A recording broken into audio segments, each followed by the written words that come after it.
बिस्मिल्लाहिर्रहमानिर्रहीम। सामीन कराम, मैं हूं आपका भाई हाफिज़ वसीम मोहम्मद ख़ान और आज मैं आपको एक प्रैक्टिकल हाइड्रोपोनिक फार्म पे जहां फाडर प्रोड्यूस हो रहा है मैं वहां लेकर आया हूं कि ज़िंदगी का एक अरसा मैंने बाहर गुजारा है, इसलिए मुझे पता था कि इस चीज़ का कितना पोटेंशियल है और दुनिया के किस किस कोने के अंदर ये काम हो रहा है।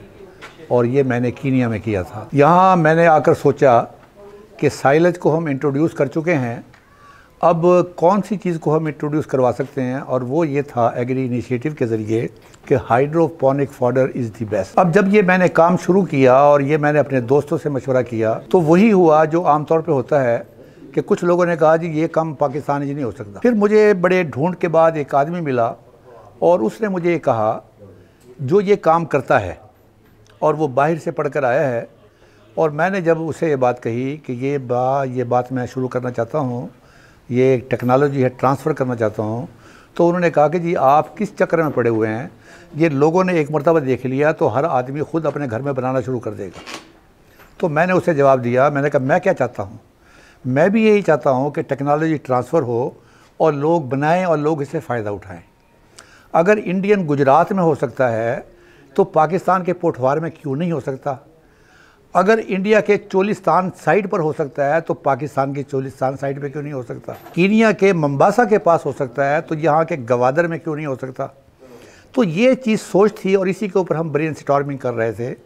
और मुझे जिस तरीके से डिसअपॉइंटमेंट होती थी कि जिस आदमी से बात करता था वो यही बताता था कि जी ये काम नहीं होने लगा, और मुझे अल्लाह ताला का फजल व करम में खुशी होती है वो काम करके जिसके बारे में ये कहा जाता है कि ये काम नहीं हो सकता, वो काम करके मुझे बड़ी खुशी होती है। और जहाँ चाह वहाँ रहा, जब आप अल्लाह का नाम लेकर निकलते हैं तो फिर आपको लोग मिल जाते हैं। तो यहाँ पर एक डॉक्टर ताहिर रशीद साहब जो अमेरिका में रहते हैं और PARC से रिटायर हुए हैं, मैंने उनसे बात की और मेरी हैरानगी की इंतहा नहीं रही कि उन्होंने कहा हाफिज़ साहब करो, मैं तोड़े नाल हाँ। और मैं बड़ा खुश हुआ और उसने कहा कि जी मैं आपकी मदद आज से ही करने के लिए तैयार हूँ, इसलिए कि पाकिस्तान का मुस्तकबिल हाइड्रोपोनिक फॉडर प्रोडक्शन के अंदर है। फिर उसके बाद साइम चौधरी साहब मिले और वो भी बाहर काम करते रहे हैं, लिहाजा वो ओवरसीज़ पाकिस्तानी के दिल में जो पाकिस्तान को तरक्की देने की तड़प है वो हम तीनों में इकट्ठी हो गई। और फिर उसके बाद हमने वो एक टीम बना ली। उस टीम को बनाने का मकसद ये था कि जो लोग अपने पास बनाना चाहें वो अपने पास कर सकते हैं, और जिन लोगों को बनाया चाहिए वो तमाम की तमाम चीज़ें हम उन्हें टर्न की प्रोजेक्ट के तौर पर हम उनको सप्लाई कर सकें। 1 साल पहले हमने ये काम शुरू किया और इसके हमने टेस्ट किए और अल्हम्दुलिल्लाह दीज वर फैंटास्टिक। और फिर उसके बाद हमने ये काम किया 1 साल के बाद, जब हमें पता चल गया कि इसके अंदर कौन सी खामियां थीं और कौन सी खूबियां थीं, किन खामियों को हमने ख़त्म करना है, किन खूबियों को उजागर करना है, तो उसके बाद हमने इसको फील्ड टेस्ट किया। अब उस फील्ड टेस्ट के अंदर 2 जगहों पर जो आदमी जो है वो हमें मिले। एक इस जगह पर जहाँ मैं खड़ा हूँ, सलामत अंसारी साहब मेरे यूनिवर्सिटी के ज़माने के दोस्त हैं और यहाँ लाहौर में इनका फार्म है, ये फार्म हाउस है, आपको पीछे भैंसें भी नज़र आ रही होंगी। तो एक इन्होंने कहा कि जी मैं ये काम आपके साथ करने के लिए तैयार हूँ। एक स्वीडन में रहने वाले शहबाज भुट्टा साहब हैं, उनका फार्म गुजरांवाला में है और उन्होंने ये कहा, उनकी मोहब्बत है और उनकी मैं बड़ी कदर करता हूँ, उन्होंने कहा कि जी मैं अपने साथ ये रखना चाहता हूँ कि सबसे पहले ये सेट हाफिज़ वसी से मैंने लिया और ये जाकर हमने वहाँ पर लगा दिया। अब सामीन बड़ी हैरानगी की बात है कि दोनों जगहों पर, यहाँ पर भी जहाँ मैं खड़ा हुआ और गुजरांवाला वाली जगह पर भी जहाँ वो शहबाज साहब का भुट्टा साहब ने मतलब है लगवाया, ये दोनों जो हैं वो फ्लॉप हो गए। वहाँ पर 1 किलोग्राम बीज लगाकर कोई 1.5 किलोग्राम या 2 किलोग्राम पट्ठे मिले होंगे और यहाँ पर 1 की बजाय 3 किलोग्राम मिले होंगे। अब शहबाज भुट्टा साहब ने तो ये बात बता दी कि जी मेरी और आपकी बात तय हुई थी कि ये काम करके दिखाएंगे आप 1 और 7 और 1 और 8 और 1 और 9, क्योंकि मैं गुजरांवाला शहर में रहता हूँ और सबसे बड़ा जो मेरा ख़र्चा है वो फॉडर का है, और मैं ये समझता था कि मेरा मसला हल हो जाएगा, लिहाजा आप इस चीज़ को वापस ले लें। और मैंने फिर उसी के मुताबिक जिस तरह उन्होंने कहा वो वापस ले लिया और पैसे मैंने उनको दे दिए। अब मेरे लिए बड़ी अजीब सी बात थी कि मैं ख़ुद भी ये काम करता रहा हूँ, दुनिया जहान में ये काम हो रहा है, ये पाकिस्तान में नाकाम क्यों हो रहा है। तो लिहाजा मैंने ये काम किया कि इस सेटअप को उठाकर मैं अपने घर ले गया और मैं 8 दिन आइसोलेशन में रहा। आइसोलेशन का मतलब ये है कि ये सामने वहाँ पर रखा हुआ था और मैं कुर्सी लेकर बैठा हुआ था और सुबह से लेकर रात 10 बजे तक मैं देखना चाहता था कि इसमें प्रॉब्लम क्या है। ये बच्चा जो पहले यहाँ पर काम करता था, मैंने इसको सलामत अंसारी साहब से कहा कि ये आप इसको मेरे पास भेज दें, मैं इसको ट्रेन करता हूँ। और फिर 8 दिन के बाद और 9 दिन के बाद जो हमें रिज़ल्ट्स थे, वो रिज़ल्ट्स वही थे जो हमें मिलने चाहिए थे और जो हम देख रहे थे कि ए से लेके जी तक हमने आगे पीछे नहीं होने दिया, उसको उसके प्रोटोकॉल के मुताबिक किया। अब इसकी नाकामी के बाद जो पहले हो गया था, जो हमने इसकी घर में कामयाबी के बाद सलामत अंसारी साहब ने कहा कि जी आप इस आदमी को भी मेरे पास भेज दें और ये दोबारा कर लें। अब अल्हम्दुलिल्लाह यहाँ पर जो है, जो इसके रिज़ल्ट्स हैं वो उससे भी बेहतर हैं जो मेरे घर पर थे। जो आज की जो हमने इसकी जो आज 6वां दिन है और जो हमने चेक किया है उसके मुताबिक 1 और 7 की रेशो है। यानी मैंने 1 किलोग्राम बीज लगाया तो मुझे 7 किलोग्राम फॉडर मिला और 2 दिन के बाद ये 8 और 9 पर पहुंचेगा। यही दुनिया के अंदर जो यील्ड ली जाती है वो इसी हिसाब से ली जाती है। अब मुझे जब मैं इस बच्चे को देखता हूँ तो मुझे बड़ी खुशी होती है कि वहाँ पर जो हमने लिया वो 1 और 8 का हिसाब निकला और यहाँ पर जो मैं देख रहा हूँ वो 1 और 9 पर जा रहा है। इसका मतलब ये है कि ये चेला जो है ये गुरु से आगे निकल रहा है। अब इन दोनों जगहों को मैं देखता हूँ कि दोनों में नाकाम क्यों हुआ और यहाँ कामयाब क्यों हुआ। तो मुझे एक ही चीज़ नज़र आती है और वो ये थी कि हमने ये चीज़ दे दी स्ट्रक्चर, लेकिन आगे ट्रेनिंग नहीं दी और उसी के नतीजे के अंदर चूँकि ट्रेनिंग नहीं थी लिहाजा उनका अपना स्टेक भी नहीं था और उन्होंने सोचा कि बस जी हमने लगा दिया, अल्लाह खैर सलाह ये मुकम्मल हो जाएगा। अब जो मेरे घर के अंदर जो तजर्बा किया है और राशिद मौजूद था और राशिद ने अपने हाथों से किया, मैंने अपने इसके हाथों से करवाया और इसने आकर जब यहाँ पर किया तो इसने उससे बेहतर किया जो मेरे घर पर था। तो इसके अंदर एक चीज़ मुझे कॉमन नज़र आती है और वो नज़र आती है ट्रेनिंग, कि आप ट्रेनिंग से पहले इस काम को शुरू ना करें। जब आप ये कर लेंगे, ट्रेनिंग कर लेंगे और अपने घर लगाएंगे तो ऐन मुमकिन है कि आप उस एक्सपेक्टेशन से भी ज़्यादा आप फॉर्डर ले सकेंगे। ये सलामत भाई हैं, मेरा एग्रीकल्चर यूनिवर्सिटी के ज़माने से ताल्लुक़ है, इनका तदरीस से बड़ा ताल्लुक़ रहा है और मैं इनका शुक्रगुज़ार हूँ। शाहबाज भुट्टा साहब की तरह ये बेचारे मायूस नहीं हुए। उन्होंने तो कहा कि जी आप उठाकर ले जाए, मुझे पैसे दे दें। मैं उठाकर ले गया और मैंने पैसे भी दे दिए और इन्होंने कहा कि नहीं हाफिज़ साहब, मैं बिल्कुल आपके साथ में हूँ, ये बच्चा भी आपको देता हूँ, आप इसको ट्रेन करें। और अब माशाल्लाह हम आपके सामने खड़े हुए हैं और अल्लाह ताला इन्हें ज़िंदगी दे, इसलिए कि इस R&D के अंदर, इस R&D में मैंने कोई चीज़ नहीं कमाई और ना ही मैं कमाना चाहता हूँ, इसलिए कि अल्लाह ताला मुझे रोशान वनडे के ज़रिए काफ़ी कुछ दे देता है। हाफिज वसी एग्री इनिशिएटिव का शाहकार रोशान वंडा अब आपकी दहलीज पर। अभी अपने इलाके के डिस्ट्रीब्यूटर से राब्ता करके जानवरों का पसंदीदा वंडा ऑर्डर करें। हमारे डिस्ट्रीब्यूटर्स की तफसील यूँ है: उमर निसार सियालकोट, मोहम्मद सनाउल्लाह साहिवाल, मोहम्मद नसीर रावलपिंडी, मोहम्मद रमजान तालिब मुल्तान, मिस्टर शहजाद लाहौर, उमर बशीर जंग, सैयद मोहम्मद कलीम मर्दान। इसके अलावा दीगर अजला से रोशान वंडा के डिस्ट्रीब्यूटर्स बनने के लिए और रोशान वंडा की खरीदारी के लिए राब्ता करें। ताहिर ए खान। रोशान वंडा का वादा, खर्चा कम आमदनी ज़्यादा। मकसद सिर्फ यही है कि इस कौम की बेहतरी, इस कौम के लिए नए एवेन्यूज़ कैसे खोले जा सकते हैं। मुझे गवर्नमेंट की तरफ से किसी इमदाद की ज़रूरत नहीं है, लेकिन मैं ये चाहता हूँ कि ये टेक्नोलॉजी जो दुनिया भर में कामयाब है, हम पाकिस्तानी क्यों नहीं कर सकते। ख़ास तौर पर उन लोगों के लिए जिनके पास जानवर मौजूद है लेकिन ज़मीन नहीं है, जिनके पास जानवर ज़्यादा हैं लेकिन ज़मीन थोड़ी है, जिनके पास जानवर हैं लेकिन पानी नहीं है।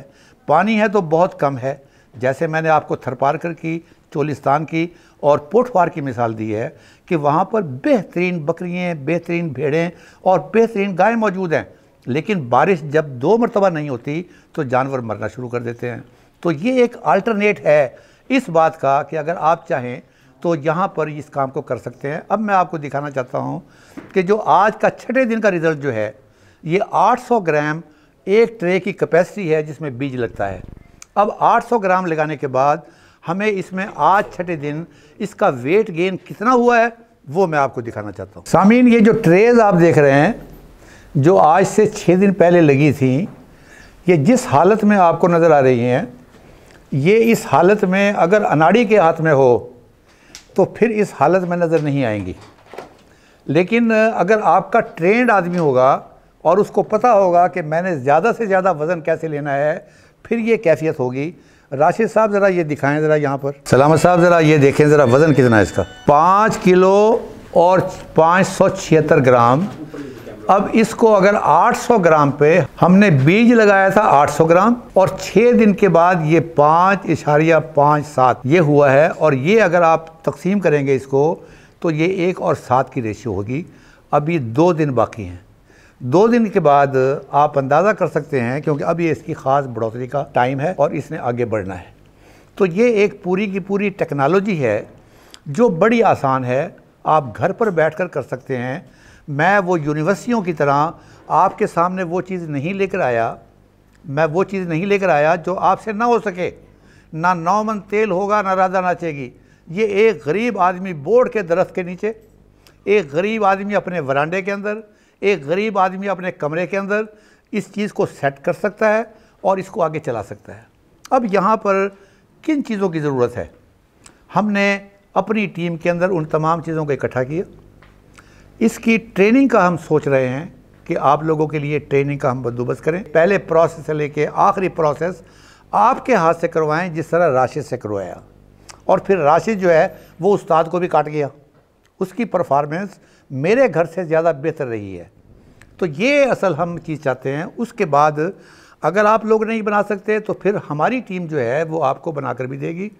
हमें कोई गवर्नमेंट की सपोर्ट हासिल नहीं है, ये सेल्फ़ सपोर्टिंग है। ये वो चीज़ है कि अल्लाह ताला ने हमें दी है और हम ये डिस्ट्रीब्यूट करना चाहते हैं पाकिस्तानी फार्मर्स के अंदर। और किन के पास करना चाहते हैं?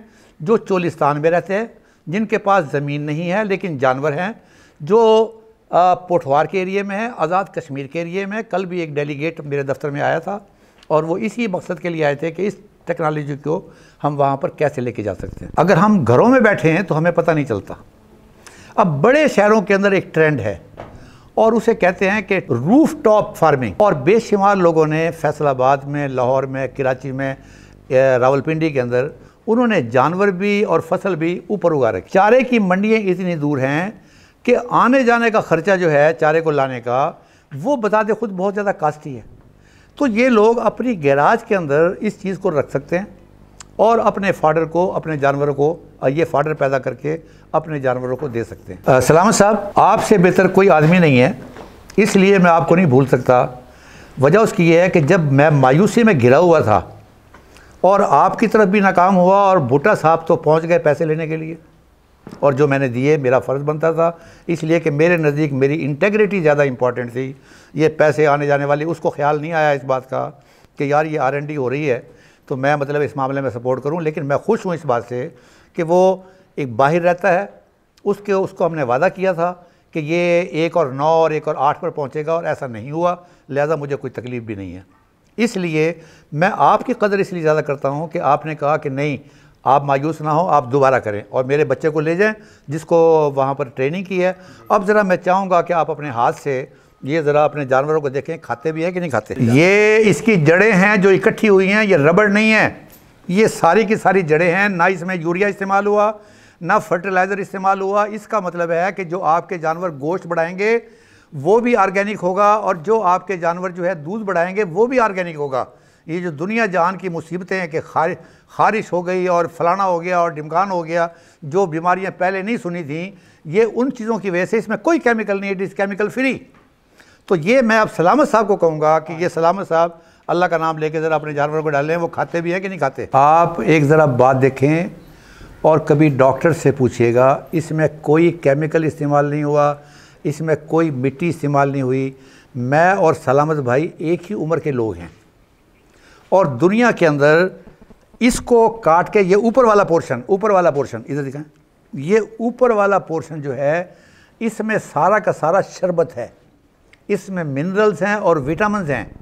इसको पानी ना लें, इसको मिनरल्स हैं और विटामिन्स हैं, और लोग इसको काटकर जड़ों को छोड़कर जड़ों को जानवरों को दे देते हैं, और ये ऊपर वाला पोर्शन सारा का सारा काट के इसको शेक करके इसका शरबत बनाकर पीते हैं, और उसके नतीजे के अंदर बुढ़ापे का मुकाबला करते हैं। अल्ज़मीर और दूसरी तमाम की चीज़ें जो हैं वो उससे दूर हो जाती हैं, और आदमी अपने आप को ये वो इसे it is just like an energy drink, कि ये लोगों ने मुख्तलिफ़ ममालिक के अंदर ख़ास तौर पर साउथ ईस्ट एशिया वाले जो लोग हैं, जिसमें चाइना है, वियतनाम है, फ़िलिपीन है, ये लोग कुदरती चीज़ों पर, कुदरती जड़ी बूटियों पर ज़्यादा यकीन रखते हैं। और वो लोग ये करते हैं कि अपने घरों में जानवरों को तो ये नीचे वाला पोर्शन देते हैं, और ऊपर वाले को काट कर उसके बाद इसको शेक करके, जिस तरह हम जूस निकालते हैं, ये उसका जूस लेके सुबह सुबह एक गिलास पीते हैं, इसलिए कि उनका कहना ये है कि इसमें तमाम विटामिन और मिनरल्स हैं, और ये बड़ा, इसका टेस्ट भी बड़ा अच्छा है। अस्सलाम वालेकुम जी, मेरा स्वीडन से तल्लुक़ है। मैं स्वीडन से ही हाफ़िज़ साहब से रब्ता किया था कि हाइड्रोपोनिक का सिस्टम चलाना है, क्योंकि पूरे पाकिस्तान में सिर्फ इन्होंने नाम लिया था यूट्यूब पे कि हाइड्रोपोनिक का ये शुरू कर रहे हैं। तो उधर से फिर रब्ता हुआ और आके मैं इनसे करवाया भी, तो वो हमारे फार्म में तो वो नाकाम हो गया था, लेकिन अभी हाफ़िज़ साहब ने अब मुझे लाहौर बुलाया कि इधर कामयाब हुआ। मैं वो देखने आया हूँ और ये काफ़ी कामयाब है। तो हमने तो वापस कर दिया था, लेकिन अब हम दोबारा इनसे ट्रेनिंग लेंगे और इंशाल्लाह कामयाब करेंगे, क्योंकि ये हाइड्रोपोनिक बहुत ज़रूरी है हमारे फार्म के लिए। वैसे तो इतनी इकोनॉमिकल नुकसान हो रहा था हमें, तो इसके साथ जो है ना वो हम प्रॉफिट में जा सकते हैं। तो इंशाल्लाह कामयाब होगा। हाफ़िज़ साहब का बहुत शुक्रिया कि उन्होंने हमें इधर बुलाया, तो मेहरबानी। अल्हम्दुलिल्लाह ये प्रोजेक्ट बड़ी कामयाबी से अल्हम्दुलिल्लाह चल रहा है। हमने भी सारी ज़िंदगी यही काम किए हैं, लेकिन अल्लाह भला करे हाफ़िज़ साहब का, उनकी वजह से ये अल्हम्दुलिल्लाह ये नया प्रोजेक्ट है और बड़ी कामयाबी से चल रहा है, और इंशाल्लाह हम इसको और ज़्यादा बढ़ाएंगे इंशाल्लाह ताला। सलामत साहब, आपका बड़ा बड़ा शुक्रिया, आपने मेरा हौसला बढ़ाया है, वरना मैं जो पहले जो रिज़ल्ट्स आए थे उससे मैं बड़ा मायूसी का शिकार था, लेकिन वो एक first pretest field test था। अब माशाल्लाह हम परफेक्शन की तरफ आ गए हैं, और आपको मैं ज़िंदगी भर याद रखूँगा कि जिस वक्त मैं मायूस था आपने मुझे थापी दी है। तो अल्हम्दुलिल्लाह हमारा मकसद भी असल यही है, जो आप ज़िंदगी भर लोगों को, बच्चों को पढ़ाते रहे हैं और लोगों को एक बेहतरीन इंसान बनाते रहे हैं। हमारा मकसद भी ये है कि ये इल्म जो है ये शम्मा से शम्मा जलती रहे और पूरे पाकिस्तान के अंदर ये जाए और लोग इससे फ़ायदा उठाएं। तो हम मुस्तकबिल करीब के अंदर 2-3 जगहों पर हम एक ट्रेनिंग का प्रोग्राम रखेंगे, और उसके अंदर अपने अलावा और 2-4 आदमियों को भी बुलाएंगे जो इसके अंदर मास्टर हैं, बैरून ममालिक वो काम कर रहे हैं इस बात का, और ये टेक्नोलॉजी जो है, ये ट्रांसफ़र जो है पाकिस्तान के अंदर हम उनके ज़रिए और ख़ुद मिलकर वो हम करवाएंगे। तो आप उसका इंतज़ार करें और हमारे लिए आप दुआ करें कि अल्लाह ताला इस नेक मकसद के अंदर हमें कामयाब करे, इसलिए कि हम ये एहसान नहीं कर रहे हैं। इस पाकिस्तान ने हमें कुछ दिया है, पैदाइश के अंदर हम ये सारी चीज़ें नहीं लेकर आए थे, यहीं हम स्कूलों में पढ़े हैं, यहीं यूनिवर्सिटियों में पढ़े हैं, और अल्लाह ताला ने हमें नवाजा है। उसी नवाजने का एक हिस्सा जो है वो हम इस मुल्क को दे रहे हैं। Thank you.